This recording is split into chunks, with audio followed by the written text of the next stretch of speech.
you for the opportunity to speak today. I'm here as a parent of Indy, who just spoke, and I just have to tell you how proud I am of her and how much determination she and our whānau exhibit in the face of what's been relentless and significant life challenges. That mana has been nurtured through the fierceness and solidarity of our complex needs disability community. But I caution you all, the emotional and health costs of that determination are steep and preventable. Our whānau became a part of the disability world through misfortune, like any person can at any moment. However, I came in with the privilege of benefiting from the tireless advocacy of those before me. It was certainly a baptism of fire, but I was encouraged that we were moving towards the vision of enabling good lives, a vision of independence, partnership, and community participation for disabled people and their whānau. We've heard that this bill simply codifies current practice, but my experience tells a different story. My experience of the current system is that government and families, we work in partnership. Families provide natural support, government provides funded support, and when the system fails, as it frequently does, families, we step in and we fill the gaps. My concern is that this bill changes that balance. First, Clause 8 directly contradicts that partnership. It enshrines in law that families are responsible in the first instance, before government support is even considered. That is not partnership. That is families first, government second, written into legislation. Second, it broadens the definition of whānau and places greater expectations on family. For people with complex disabilities, that does not reflect reality. Extended whānau cannot just simply step in and provide the skilled support they require. In true independence, it means disabled adults are not beholden to their whānau. They deserve the freedom to live on their own terms, not dependent on family obligation.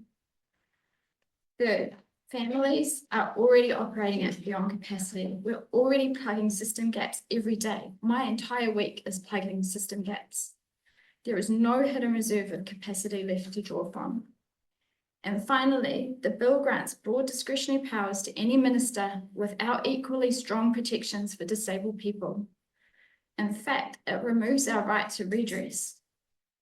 Taken together, these changes create uncertainty about support, about independence, about participation in the community, about rights. And that is my biggest concern. This bill moves away from enabling good lives and towards cross-shifting onto families.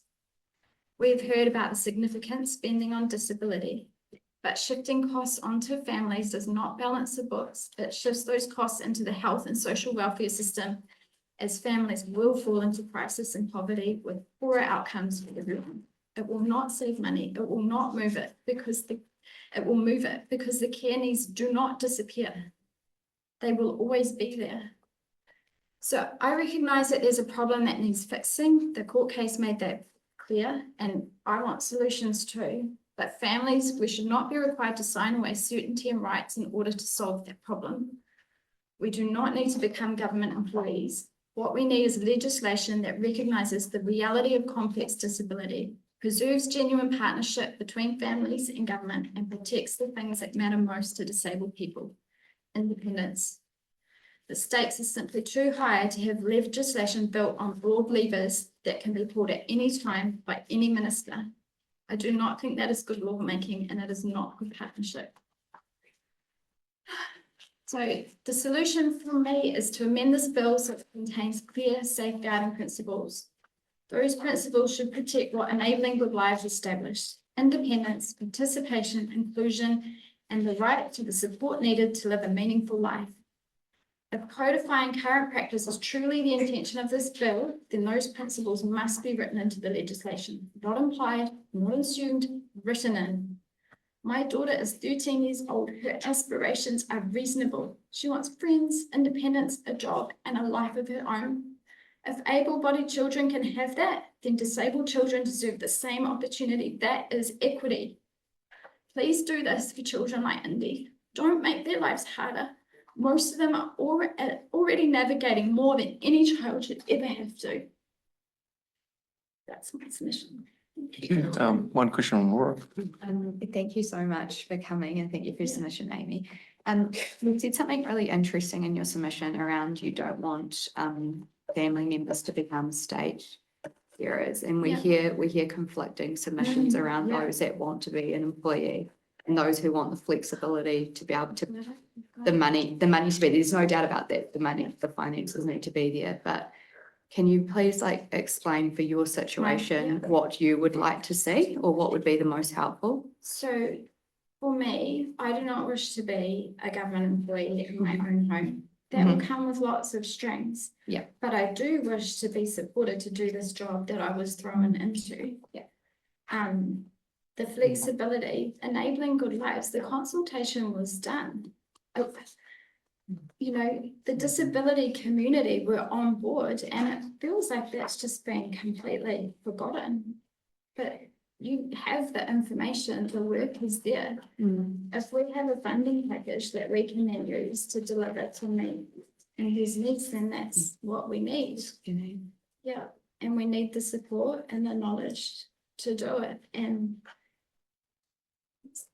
sorry, I'm just conscious of that. No, thank you. Thank you, Amy.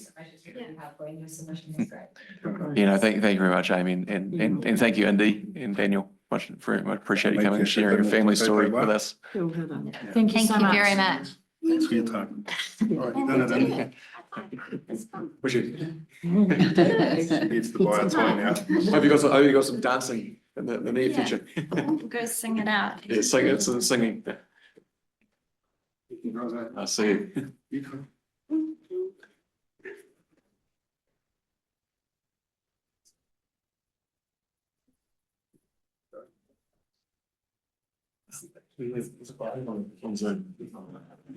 Great. We move. Kate, we had you before. We